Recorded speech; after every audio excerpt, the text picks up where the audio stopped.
False voter আমরা বারবার অনুরোধ করছি কাউকে এই অ্যাডভেঞ্চার করবেন না দয়া করে, কারণ এবারে আমরা যে ওয়েবক্যামের ব্যবস্থা করেছি তাতে কেউ যদি ফলস ভোটিং করেন তাহলে অন্যের হয়ে ভোট করেন বা একাধিকবার ভোট করেন তাহলে তার ছবি আমাদের কাছে ভিডিও ক্যামেরার মেমোরি চিপে থেকে যাবে।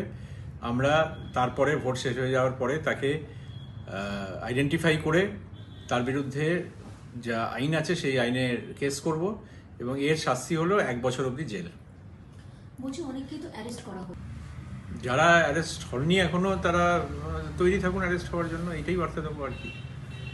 আর আরেকটা জিনিসও বলবো যে কালকে গন্ডগোল যদি করেন, কারোর যদি অভিপ্রায় পরিকল্পনা থেকে থাকে তার থেকে বিরত থাকুন, কারণ অ্যারেস্ট যদি হয় তাহলে কোনো ধারায় করা হবে, সেই ধারায় তারপর তাদের ফেস করতে হবে লিগ্যাল কনসিকুয়েন্স। এরকম যারা আমাদের নজরে যদি আসে এরকম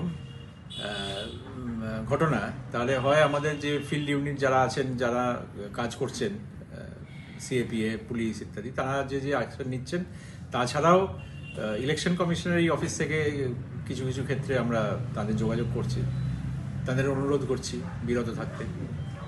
রকম সম্পর্ক নেই, জয়েন্ট ভিডিওর ব্যাপারটা অনেকদিন আগেই পাঠানো হয়েছিল, নির্বাচন কমিশন আজকে তাদের সিদ্ধান্ত জানিয়েছেন। ওনার জায়গায় কি আসছেন এখন?